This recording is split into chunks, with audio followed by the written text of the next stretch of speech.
Olá pessoal, sejam todos bem-vindos ao meu canal. Eu sou o Valmir Nascimento, autor e comentarista de lições bíblicas da CPAD.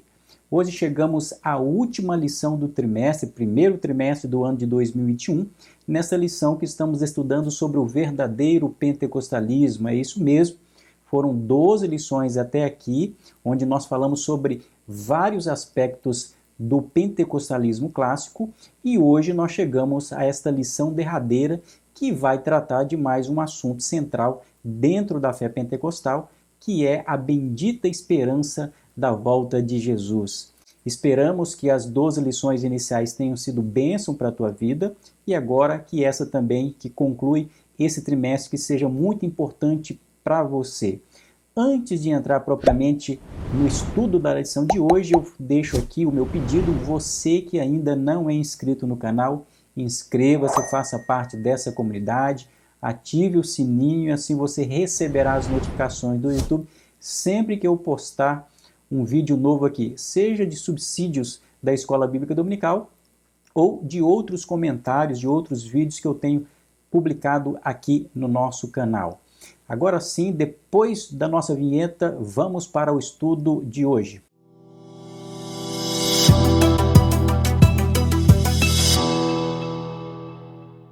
Muito bem, o título da lição de hoje é Voltados os Olhos para a Bendita Esperança.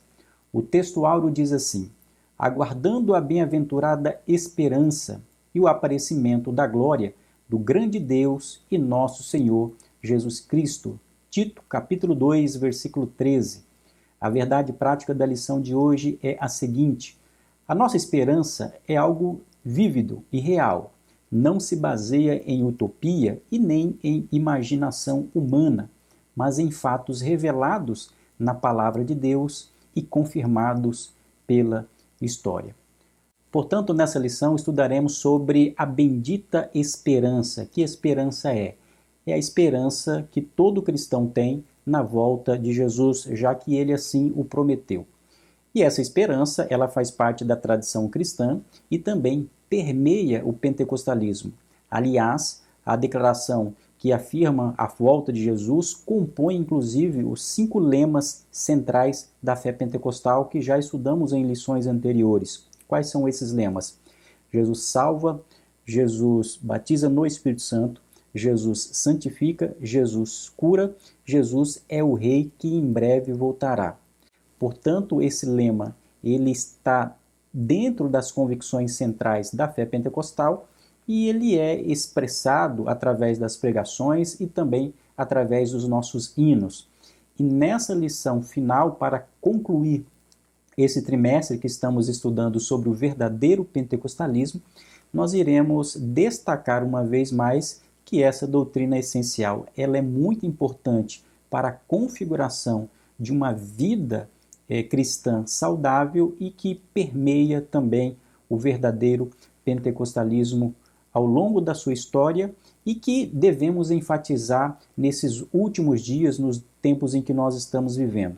A igreja, mais do que nunca, a igreja pentecostal, precisa declarar a volta de Jesus como uma esperança verdadeira e não somente uma esperança nominal, mas deixar isso muito evidente através das suas práticas e da forma de viver. Para esta lição, o comentarista ele nos trouxe 3 tópicos. O primeiro tópico fala sobre breve o Senhor virá. O segundo fala sobre a necessidade de vigilância e o terceiro, vivendo com fidelidade. Portanto, entrando no primeiro tópico, já nós vamos falar sobre breve o Senhor virá. Ao longo dessa lição, nós temos aprendido sobre os aspectos que caracterizam de maneira distintiva a fé pentecostal. Já estudamos sobre o batismo no Espírito Santo, já estudamos sobre a atualidade dos dons espirituais, já estudamos sobre o discipulado numa perspectiva pentecostal e agora nós vamos estudar mais esse elemento, mais essa doutrina crucial para a fé pentecostal, que é a convicção de que Jesus é o Rei que esteve entre nós aqui na face da terra, estabeleceu o seu ministério, ele formou a igreja cristã e prometeu à sua igreja que ele voltaria. Essa convicção central sempre esteve presente na Igreja Apostólica e ao longo da tradição cristã, ao longo da história cristã. E de maneira muito mais especial, ela também esteve presente na tradição, na história da Igreja Pentecostal. Nós temos aprendido que uma das características da Igreja Pentecostal é a sua vinculação, é a sua ênfase nas práticas da Igreja Apostólica. É por isso que nós temos no livro de Atos um ponto muito importante de definição das nossas características essenciais. E como a Igreja de Atos dos Apóstolos era uma igreja que vivia com essa esperança verdadeira acerca da volta de Jesus, essa característica também permeia a igreja e a fé pentecostal. Logo no primeiro tópico, o comentarista coloca por título A Vinda de Cristo. Nesse primeiro tópico, o que nós precisamos destacar como algo essencial? Aqui nós destacamos que a vinda de Jesus é uma verdade ensinada nas Escrituras. O próprio Jesus assegurou isso, o próprio Jesus prometeu que voltaria. Vamos ler aquilo que está em João, no capítulo 14, do versículo 1 ao versículo 3, quando Jesus diz assim: Não se turbe o vosso coração. Credes em Deus, credes também em mim. Na casa de meu pai há muitas moradas. Se não fosse assim, eu vou-lo teria dito: Vou preparar-vos lugar. E quando eu for e vos preparar lugar, virei outra vez e vos levarei para mim mesmo, para que onde eu estiver, estejais vós também. É interessante que nessa passagem Jesus profere essas palavras quando ele está naquele último discurso, naquele último momento com os seus discípulos, ainda dentro do cenáculo, e ele está aqui trazendo uma esperança para os seus discípulos. Ele, mais uma vez, lembra que não estaria mais com os seus discípulos, mas que estaria com o Pai. Porém, ele vai lembrar aos seus discípulos que eles não ficariam sozinhos. Jesus aqui, ele dá uma palavra de esperança em dois sentidos. O primeiro sentido, ele diz que vai ao Pai, estará com o Pai, dizendo ali que na casa do Pai há muitas moradas, e nesse sentido, Jesus afirma que vai preparar morada para onde ele estiver, nós estejamos também. Mas isso, por algum momento, pode ter levado os seus discípulos a ficarem entristecidos. Se Jesus iria estar com o Pai, preparar lugar, preparar morada, e os discípulos, como ficariam aqui? Ficariam sozinhos? E daí entra o segundo aspecto da esperança que Jesus estabelece nessas palavras. Além da esperança de irmos morar com ele, Jesus traz uma palavra de consolo quando ele diz assim: mas fiquem tranquilos, vocês não ficarão sozinhos, vocês não ficarão órfãos. Eu rogarei ao Pai e ele enviará o Consolador. Isso é bem interessante, porque nessa passagem, logo após o capítulo 14 do Evangelho de João, é onde Jesus vai falar várias vezes acerca do Espírito Santo. Ele está falando sobre moradas no céu, mas ao mesmo tempo ele consola os discípulos acerca da presença do Espírito Santo aqui nessa terra. O que nós vemos aqui é uma promessa da parte de Jesus que ele iria ao Pai, mas que voltaria para buscar a sua igreja.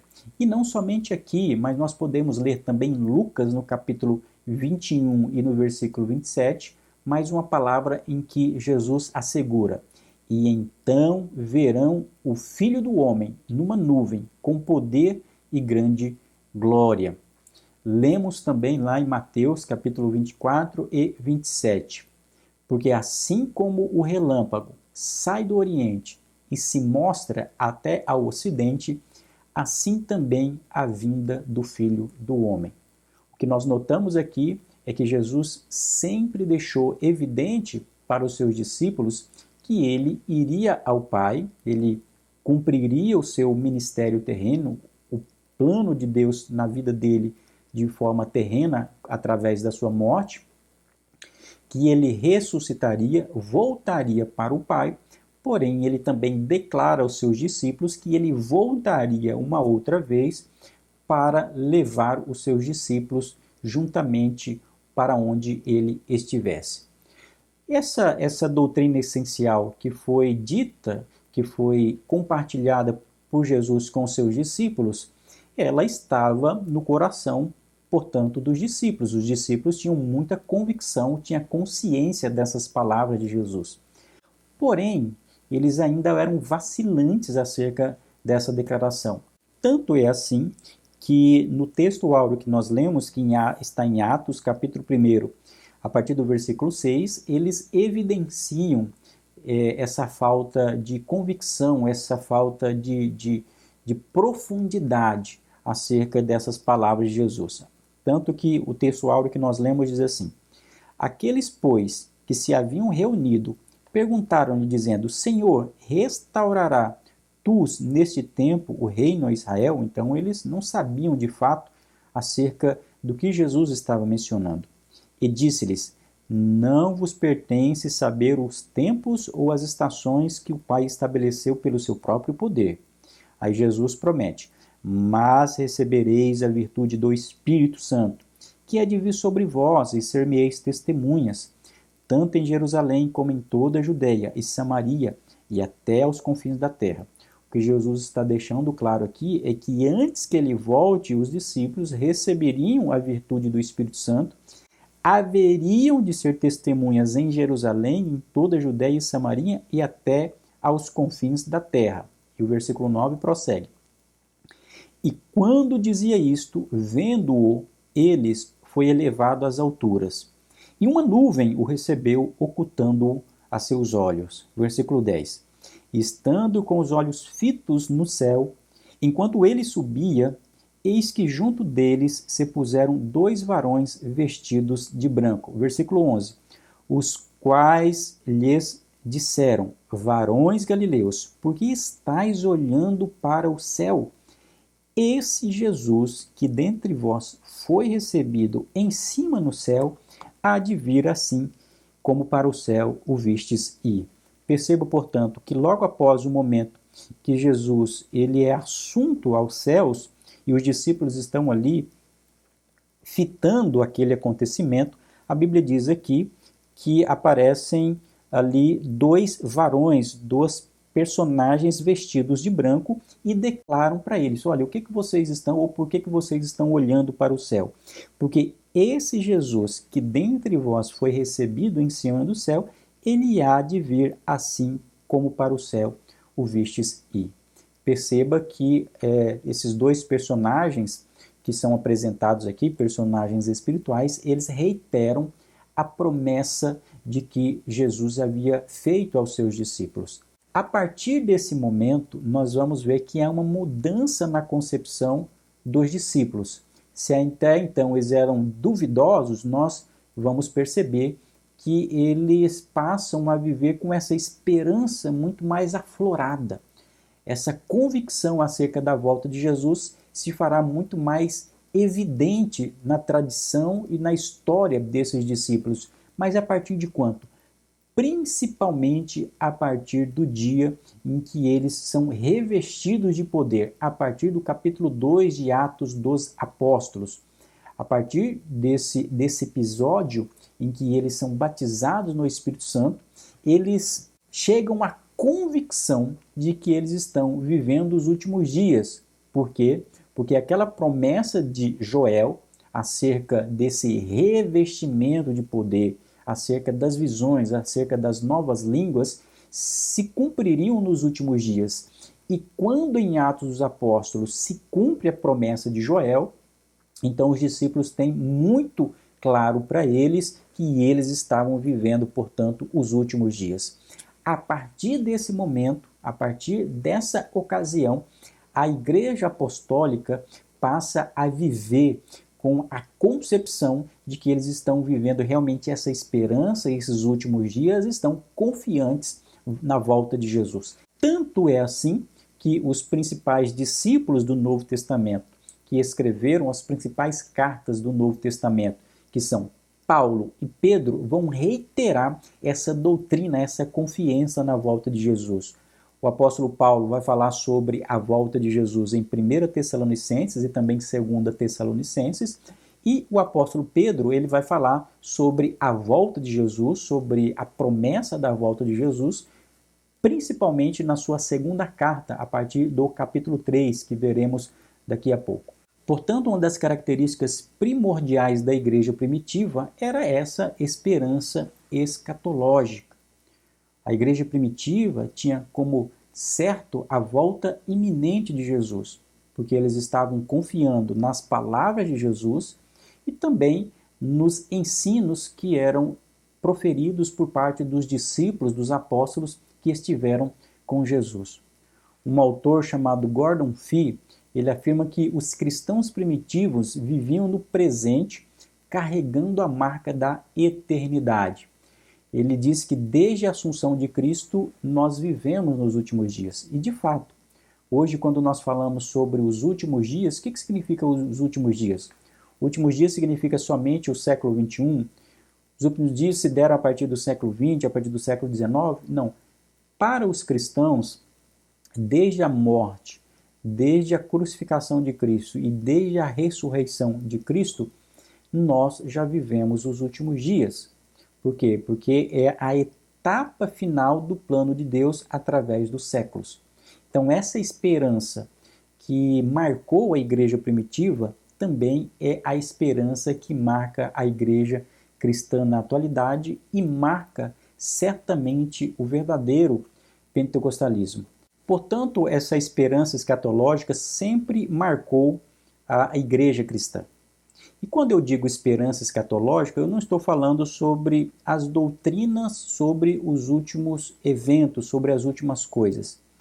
É claro que nós sabemos que existem concepções diferentes acerca das últimas coisas. Nós chamamos isso de escatologia, o estudo sobre as últimas coisas, acerca do arrebatamento, acerca do milênio, acerca da grande tribulação. Nós sabemos que existem tradições diferenciadas acerca da concepção sobre a volta de Jesus. E o comentarista bem lembrou que não é o propósito dessa lição tratar desses assuntos aqui. A nossa ênfase nessa lição é destacar que essa esperança é uma esperança bendita e que ela permeia o verdadeiro pentecostalismo. O que nós podemos chamar a atenção aqui é que quando essa esperança escatológica ela acaba tomando um rumo de discussão, um rumo de reflexão puramente teológica, que busca estabelecer os eventos específicos acerca das últimas coisas, se esquecendo da ênfase maior que é a promessa da volta de Jesus, nós podemos cair muitas vezes em heresias. E quantas pessoas acabam se valendo do estudo da escatologia, que é importante por um lado, mas por não ter o devido cuidado, acaba buscando minúcias que são desnecessárias para a vida cristã. E foi por conta exatamente dessa ênfase exagerada na escatologia que o cristianismo, e nesse caso o cristianismo pentecostal, acabou caindo naquilo que é chamado de uma espiritualidade apocalíptica. O que é uma espiritualidade apocalíptica?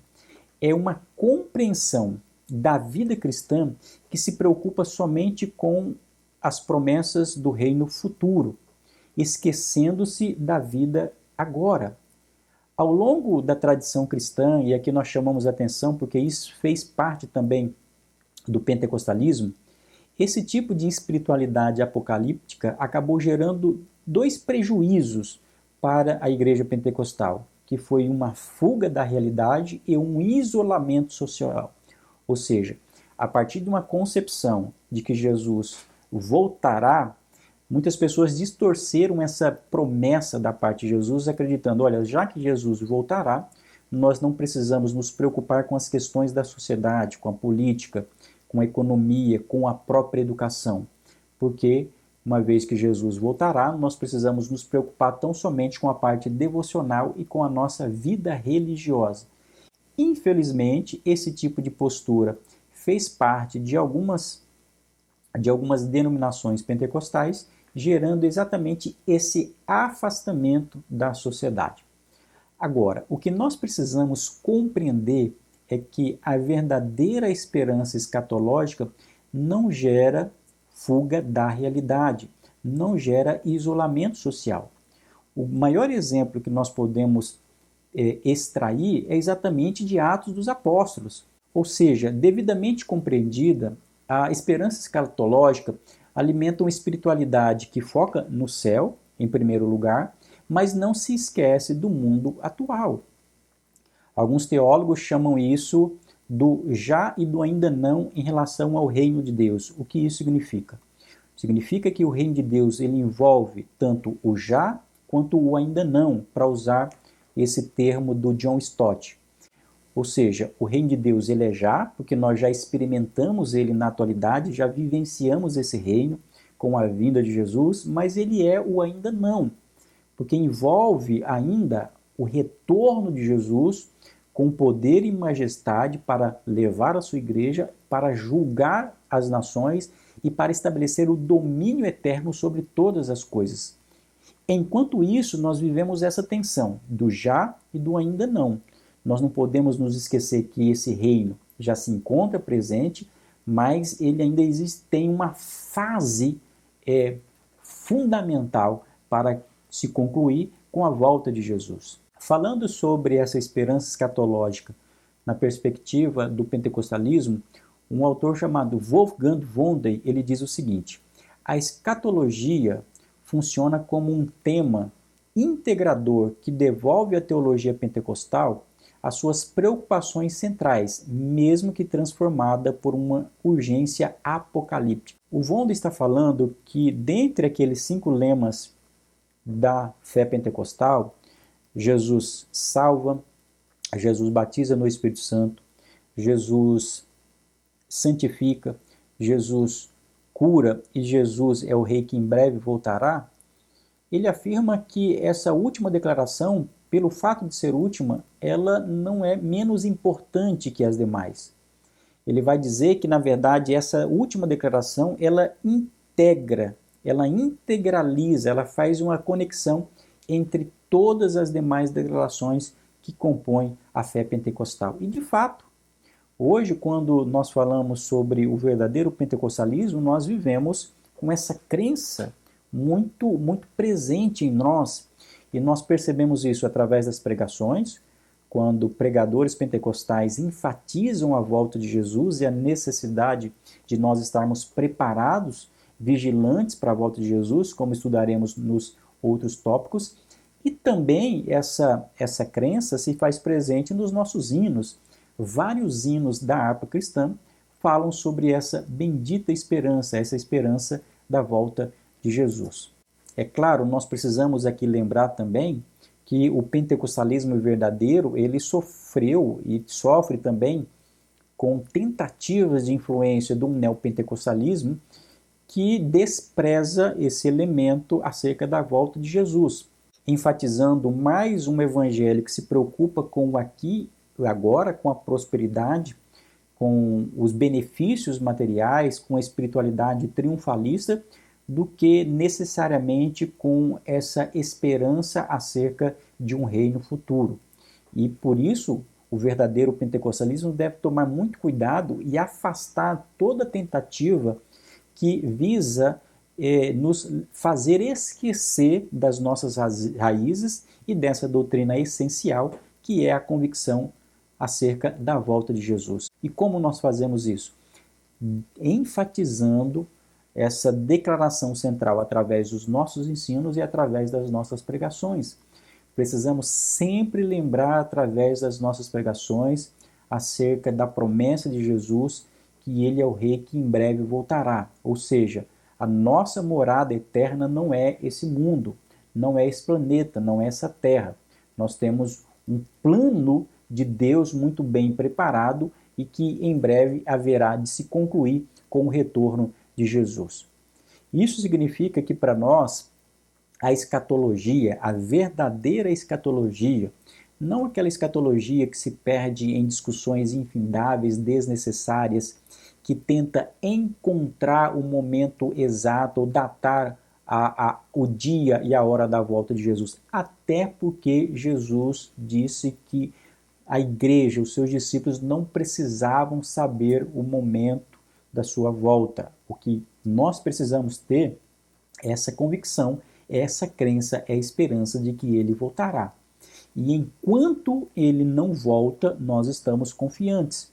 Portanto, essa escatologia não somente atrai os pentecostais para o altar, ou seja, para uma vida de devoção, segundo o Wolfgang Wundt, mas também essa convicção sobre a volta de Jesus nos impulsiona a regressar ao altar, essa vida de entrega, essa vida de devoção, para os sinais e maravilhas da salvação, diz ele, a santificação, o batismo no Espírito Santo e a santidade divina. É aquilo que eu havia mencionado. O Wolfgang Wundt, ele lembra que essa convicção na volta de Jesus integra, ele toca todos os demais temas das declarações doxológicas da fé pentecostal. Porque quando nós ansiamos a volta de Jesus, nós estamos declarando que ele é Salvador. Quando nós declaramos que Jesus é o Rei que voltará, nós precisamos também desenvolver uma vida de santidade. Quando nós declaramos que Jesus é o Rei que em breve voltará, nós acreditamos que vivemos os últimos dias. E nos últimos dias, faz-se presente a profecia de Joel, acerca do quê? Dos dons na atualidade, do falar em línguas. Isso diz respeito ao batismo no Espírito Santo e ao Jesus que também cura. Veja que coisa interessante. Ao crermos nessa declaração de que Jesus é o Rei que em breve voltará, nós estamos assegurando todas as demais declarações que permeiam esse evangelho pleno, este evangelho quíntuplo. E assim nós chegamos ao tópico 2, que fala sobre a necessidade de vigilância. Já que nós acreditamos nessa promessa de Jesus, nós temos essa esperança bendita de que ele é o Rei que em breve voltará, nós somos então admoestados pelas Escrituras Sagradas a termos uma vida de vigilância, uma vida de expectativa de que Jesus em breve voltará para buscar a sua igreja. Ou seja, nós acreditamos, o verdadeiro pentecostalismo acredita que Jesus voltará não amanhã, mas acredita que ele voltará agora. É isso que caracteriza, que distingue a concepção de um verdadeiro pentecostalismo. E eu chamo a atenção para aquilo que está em Mateus, no capítulo 24 e o verso 44, quando a Bíblia diz assim: vigiai, pois, porque não sabeis a que hora há de vir o vosso Senhor.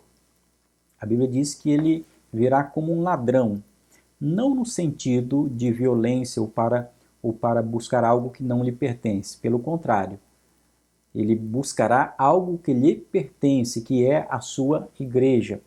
Mas quando a Bíblia fala que ele voltará como ladrão, significa que o ladrão ele adentra a uma residência ou ele furta uma residência sem que os proprietários estejam preparados. Eles não sabem a hora, não sabem o dia, não sabem o momento que aquilo vai acontecer. A mesma coisa se dá em relação à volta de Jesus. Nós não sabemos o dia, nós não sabemos o ano. Muitos falsos profetas já dataram a volta de Jesus várias vezes e sempre se frustraram, porque a Bíblia não estabelece uma data e uma hora para a volta de Jesus.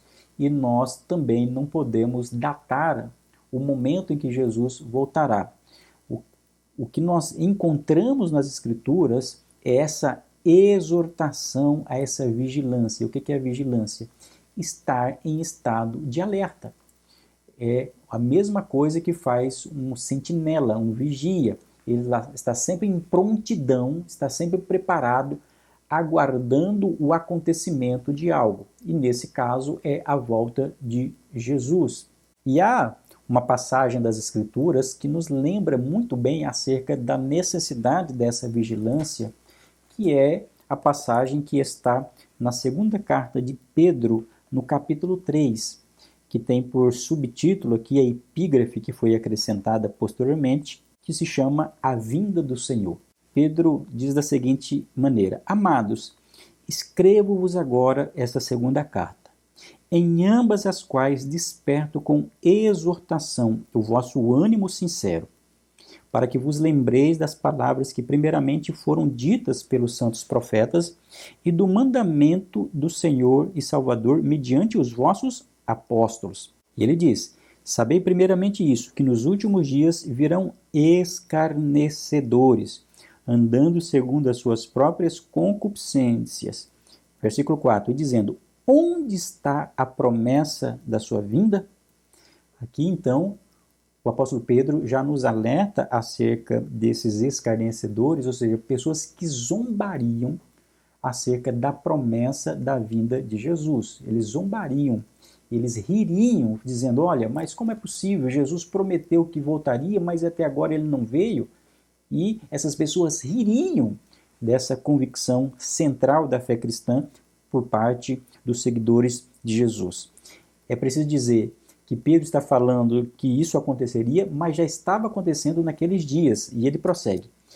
Porque olha o argumento deles acerca do não cumprimento da promessa de Jesus. Eles diziam: porque desde que os pais dormiram, todas as coisas permanecem como desde o princípio da criação.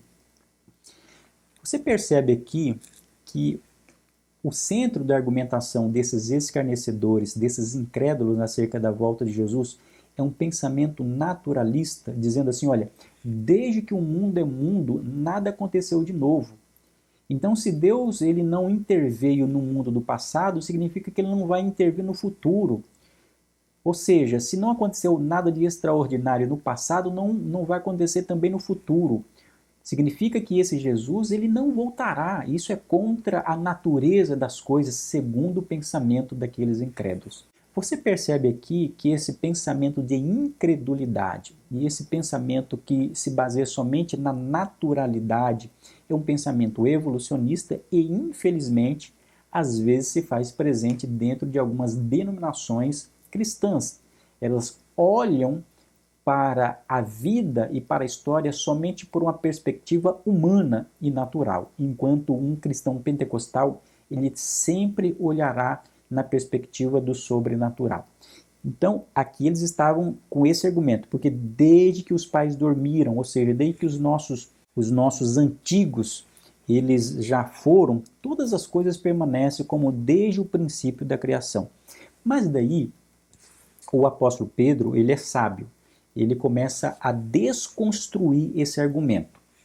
Isso aqui é interessante, é um recurso apologético muito profundo, porque em vez de questionar, em vez de reiterar a volta de Jesus, primeiramente ele vai falar sobre a volta de Jesus na sequência, mas antes de fazer isso ele estabelece, ele retira as bases dos seus críticos, ele diz assim: olha, eles voluntariamente ignoram isso, que pela palavra de Deus, já desde a antiguidade, existiram os céus e a terra, que foi tirada da água e no meio da água subsiste, pelas quais coisas pereceu o mundo de então coberto com as águas do dilúvio.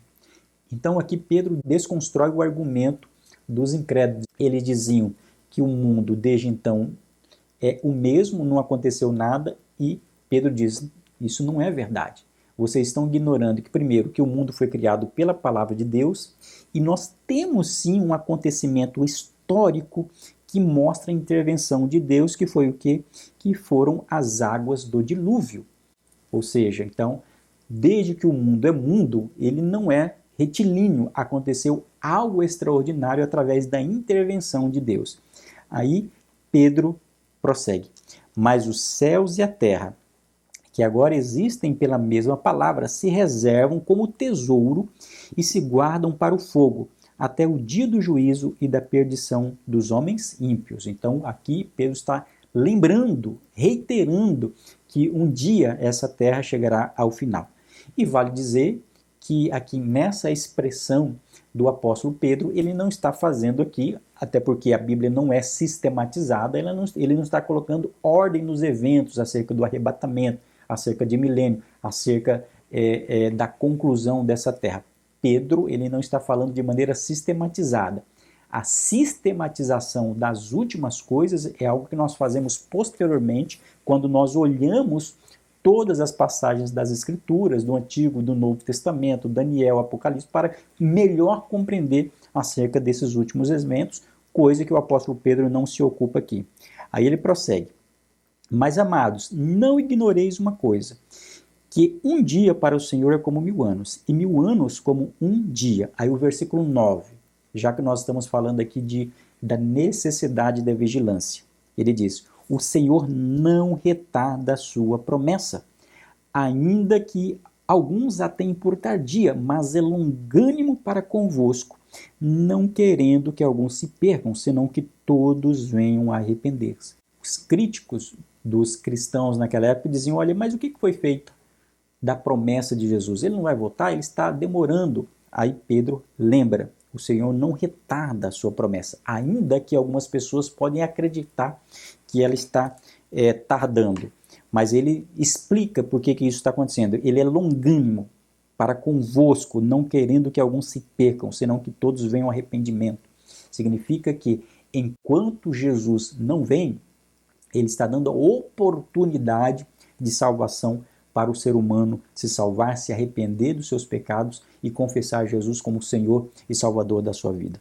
Aí versículo 10. Mas o dia do Senhor virá como ladrão de noite, no qual os céus passarão com grande estrondo, e os elementos ardendo se desfarão, e a terra e as obras que nela há se queimarão. Havendo, pois, de perecer todas essas coisas, que pessoas vos convém serem santo trato e piedade. Aqui ele já está chamando atenção sobre a vigilância, sobre o cuidado. Enquanto isso não acontece, nós precisamos ter uma postura, aguardando, confiantes. Mas de que maneira? Somente aguardar? Somente esperar? Ele fala, não, vocês precisam ter uma vida de piedade, uma vida de santidade. Ele prossegue assim. Havendo, pois, de perecer todas essas coisas, que pessoas vos convém serem santo trato e piedade, aguardando e apressando-vos para a vinda do dia de Deus, em que os céus em fogo se desfarão e os elementos ardendo se fundirão, mas nós, segundo a sua promessa, aguardamos novos céus e nova terra, em que habita a justiça. Aí o versículo 14. Pelo que, amados, aguardando estas coisas, procurai que dele sejais achados imaculados, isto é, sem mancha, e irrepreensíveis em paz. Aqui, então, nós temos uma recomendação por parte do apóstolo Pedro, em que ele reitera a promessa de Jesus acerca da sua vinda.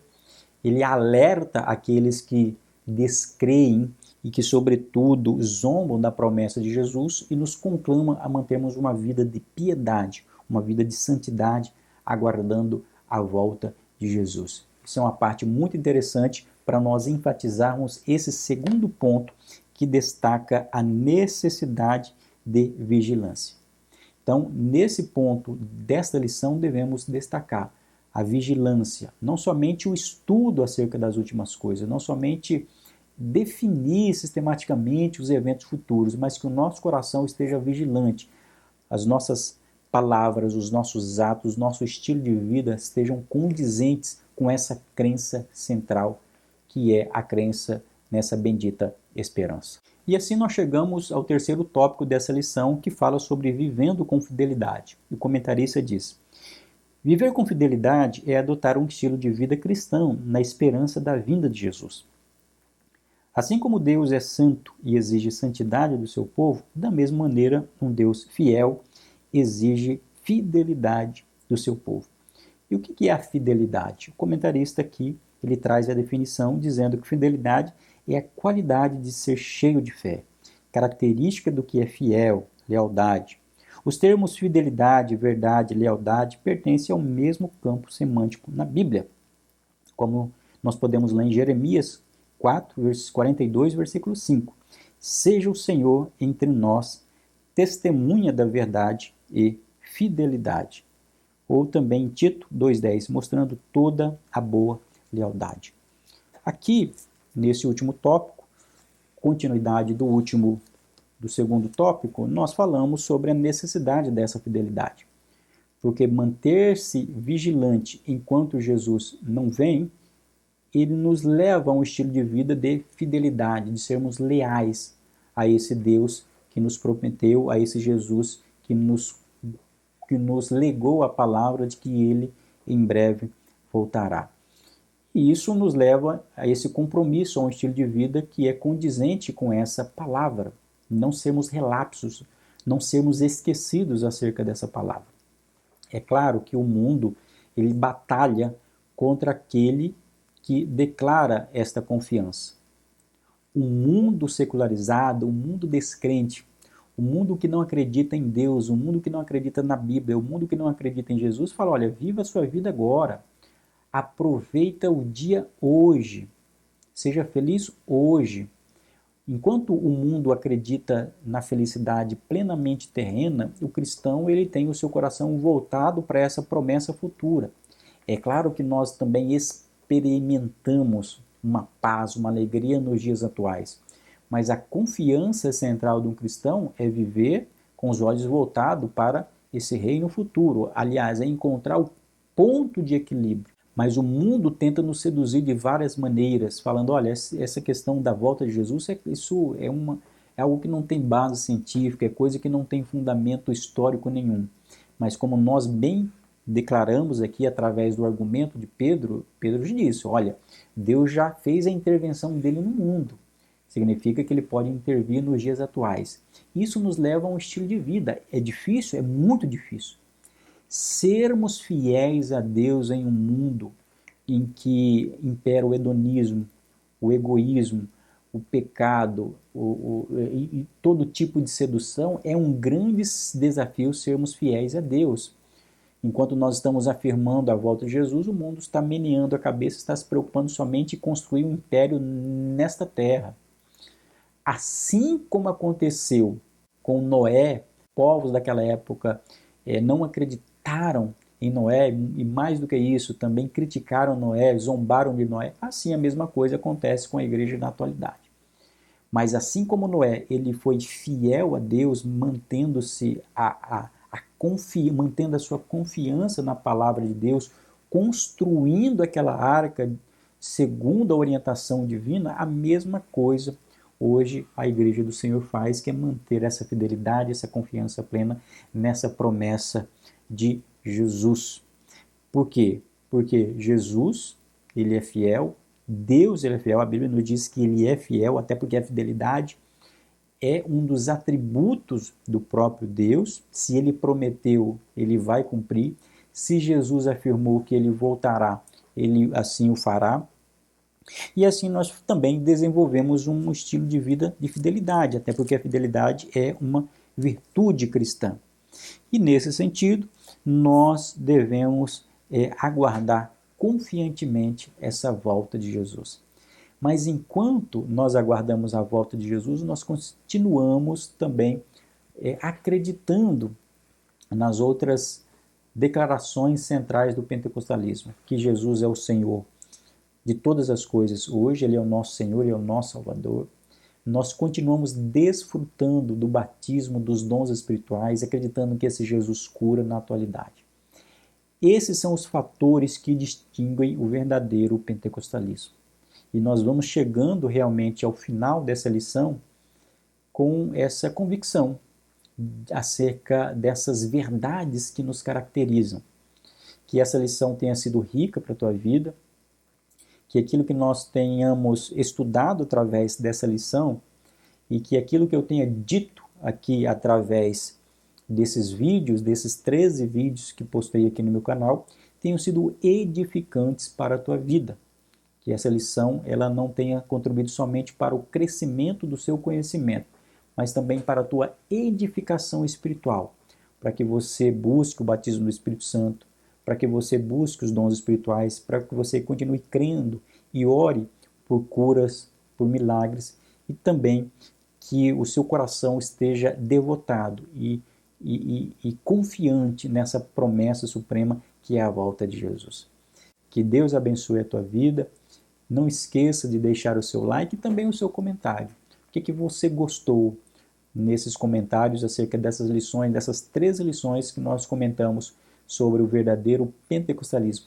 Deus abençoe a tua vida, Deus abençoe a tua família, Deus abençoe o teu ministério como aluno, como professor, seja a função, a vocação que você tem na Igreja do Senhor. Até a nossa próxima aula, se Deus me permitir, estaremos juntos também no próximo trimestre. Continue nos acompanhando aqui no canal. Até lá!